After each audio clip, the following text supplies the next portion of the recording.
PTI की jail में इमरान खान तक रसाई और इमरान खान के असल बयानिए की मीडिया पर तरवेज गुज़िश्ता कई रोज से एक ऐसा चैलेंज बना हुआ है कि जिसमें अब पुलिस हिरासत का एक नया मोड़ आ चुका है और अडयाला जेल के बाहर कमोबेश एक ओपन जेल का समा हमें 2 हफ्तों से मुसलसल देखने को मिल रहा है। इमरान खान से जेल में मुलाकात करने के लिए जाने वाली पार्टी क़यादत और इमरान खान की तीनों बहनों को गुज़िश्ता 2 हफ्तों के दौरान मुसलसल दो बार पुलिस अडयाला जेल के बाहर मुलाकात न करवाए जाने पर एहतजाज करने के बायस हिरासत में ले चुकी है और बाद में हिरासत में लिए गए तमाम अफराद को चक्री के मकाम पर ले जाकर रिहा कर चुकी है। यानी इस इशू से डील करने के लिए अब पुलिस ने अडयाला से चक्री तक का एक नया रूट ढूंढ लिया है और 17 अप्रैल को अडयाला जेल के बाहर पुलिस हिरासत का वाकया पेश आने के तनाजुर में अब कल यानी 22 अप्रैल को फिर इमरान खान के साथ जेल में मुलाकात का दिन मुकर्रर है। और अब जहनों में सवाल यही उठ रहा है कि क्या कल भी पीटीआई क़यादत के अडयाला जेल के बाहर से पुलिस हिरासत में लिए जाने की हैट्रिक होगी या बालाखिर मुलाकात एक पुरअमन माहौल में तरीके से करवा दी जाएगी। इसके साथ साथ इस्टेब्लिशमेंट के साथ मुज़ाकरात के इशू की बाज़गश्त भी मुसलसल जारी है और आज़म सवाती ये कहते सुनाई दे रहे हैं कि वो हर हाल में बैकडोर मुज़ाकरात को आगे बढ़ाएंगे जिनका मकसद इमरान खान की रिहाई नहीं बल्कि आइन और कानून की बालादस्ती होगा और इन मुज़ाकरात के लिए उनको सिर्फ साबिक सदर आरिफ अलवी की बैरून मुल्क से आमद का वापसी आमद का इंतजार है। इसके अलावा सवाती साहब ने पीटीआई क़यादत पर यह कहकर तनकीद भी की है कि पार्टी में मुज़ाकरात को डील का नाम देने वाले अकल से आरी हैं। कल अडयाला के बाहर होने क्या जा रहा है और इस्टेब्लिशमेंट के साथ मुज़ाकरात की का जो एक ऊंट है वो किस करवट बैठेगा, इस पर बात करने के लिए हमारे साथ मौजूद हैं पाकिस्तान तहरीक इंसाफ के अहम तरीन इत्तेहादी जमात सुन्नी इत्तेहाद कौंसिल के सरबराह और मेंबर पाकिस्तान तहरीक इंसाफ की कोर कमेटी साहिबजादा हामिद रज़ा साहब। अस्सलाम वालेकुम साहिबजादा साहब। वालेकुम अस्सलाम। बहुत शुक्रिया सर। सबसे पहले तो ये बताइए कि बाकी इश्यूज़ पर आने से पहले हम आपकी जो रुदाद है उसको सुनने की हम ख्वाहिश करेंगे कि 17 अप्रैल को क्या हुआ था। आप लोग वहाँ पर मौजूद थे और उस एक खाली बिल्डिंग में इंतज़ार कर रहे थे कि भाई हमारी मुलाकात हो। वहाँ पर एहतजाज हो रहा था, इंतज़ार हो रहा था या आप लोग कोई कॉल देने वाले थे, लोगों को बुला रहे थे, पार्लियामेंटेरियंस को, पीटीआई के, क्या सिचुएशन थी और फिर आप लोगों को पकड़ के कहाँ लेकर गए, क्या हुआ? अच्छा, ये 3 इंसिडेंट हुए हैं। एक 17 को हुआ ब्रोज मंगल, I guess it was Tuesday, फिर उसके बाद थर्सडे को हुआ, फिर जुमेरात को हुआ, फिर उसके बाद अगली जुमेरात को हुआ। इन तीनों इंसिडेंट्स में पहले 2 मरतबा गिरफ्तार किया गया। जो पहला इंसिडेंट था उसके अंदर 35 से के करीब हमारे एमएनएस वहाँ पर मौजूद थे और वहाँ पे कारकुनान मौजूद थे। वहाँ पर इस वक्त मार कुटाई का एक सिलसिला जारी था पुलिस, जिसमें हमाद अज़हर साहब के वालिद मियां अज़हर साहब भी ज़ख्मी हुए और सारा इस किस्म का सिलसिला था। हम 6-7 एमएनएस थे जो अलीमा खान साहिबा, नौरीन साहिबा और उज़मा खान साहिबा तक पहुँचने में कामयाब हुए। वहाँ से जिस वक्त गिरफ्तारी स्टार्ट हुई थी, चूँकि उससे पहले एक प्रॉपर बैशिंग हुई, बीटिंग हुई मीडिया के साथियों की। हमारे जो भाई हैं कैमरामैन सारे, और वो इनके मोबाइल्स, कैमरा सब कुछ छीन लिया गया पुलिस ने। फिर मुक्के शुक्के बजे उसमें। मेरे तो अभी भी इस शोल्डर के ऊपर वो चोट अभी भी मौजूद है, लेकिन मैं चूँकि इस किस्म की चीज़ें दिखाता नहीं हूँ।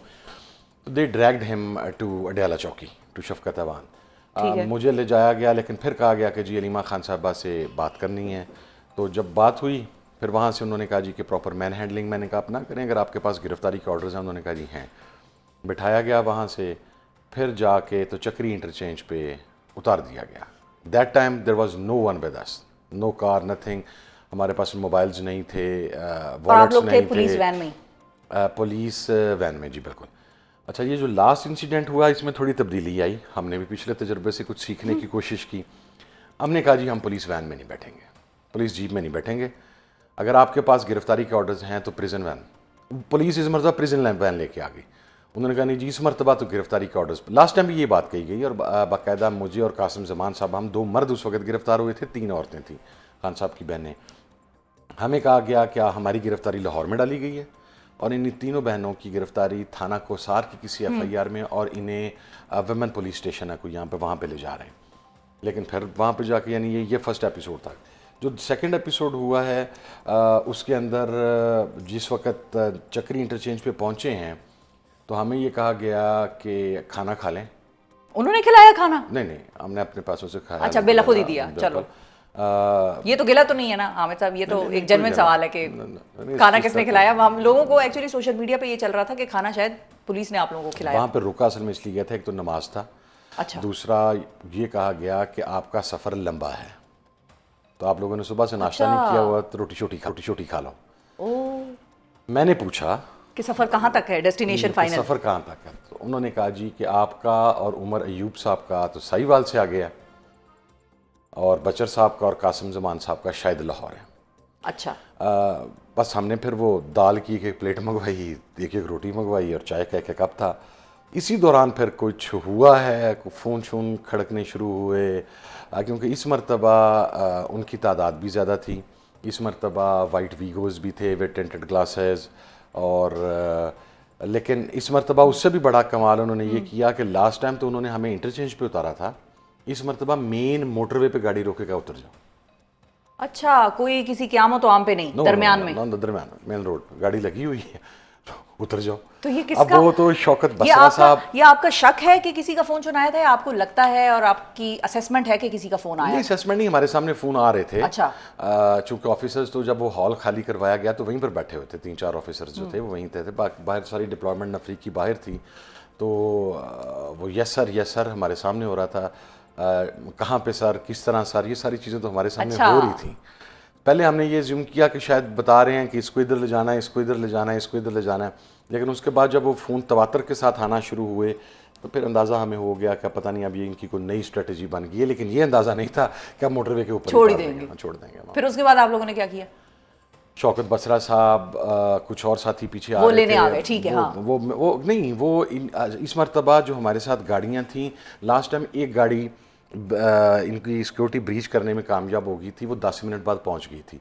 इस मरतबा हमारे पीछे जो गाड़ियां थी, जब ये ब्लू वर्ल्ड सिटी में एंटर हुए हैं तो गेट बंद कर दिए गए। वहाँ पर सेमाबिया ताहिर साहबा बेचारी मोटरसाइकिल पे थी, वो हमें फॉलो कर रही थी, उसको इन्होंने वहाँ से उतारा। वो यहाँ से मोटरवे तक गई हैं? वो ब्लू वर्ल्ड सिटी तक गई हैं, वो तकरीबन मोटरवे बन जाता है मोटरसाइकिल पे। फिर कुछ गाड़ियाँ आ रही थी जहाँ पे इन्होंने ब्लू वर्ल्ड का एक राउंड अबाउट है, उस राउंड अबाउट को ब्लॉक करके तो यू टर्न मार लिया वहाँ से, उन गाड़ियों को वहाँ पे रोक लिया गया।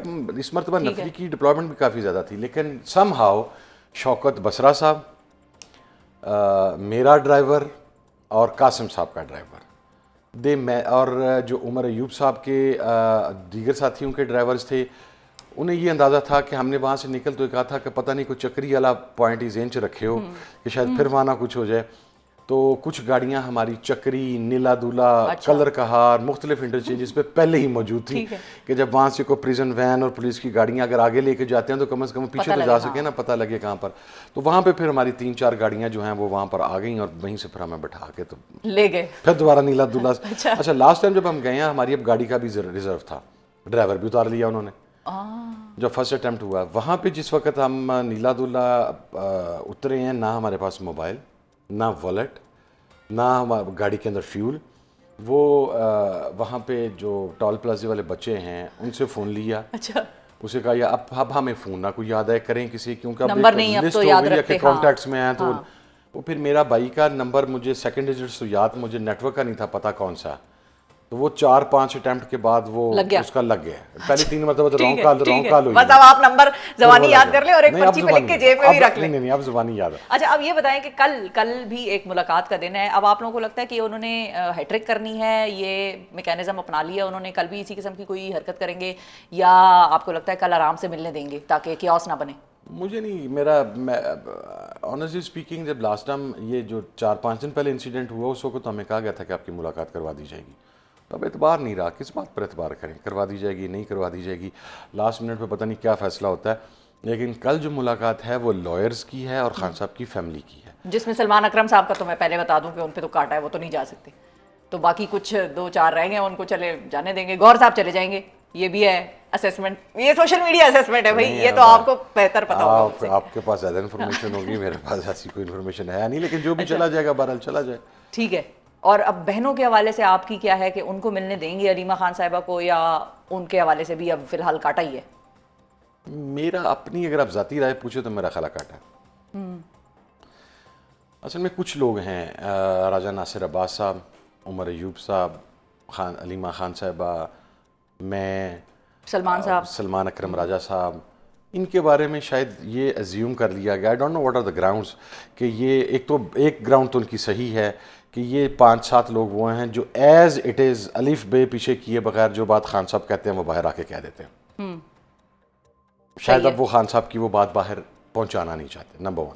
नंबर 2, शायद उनका ये ख्याल है कि हम हार्ड हिटर्स हैं, हार्ड लाइनर्स हैं, हम खान साहब के साथ जाके को ऐसा एहतजाज का लाही अमल खान साहब से अप्रूवल ना ले आएँ जो एक नई प्रॉब्लम हो। इसके अलावा मुझे और कोई वजह समझ में नहीं आती कि हमें क्यों रोका जाए। सही है। देखिए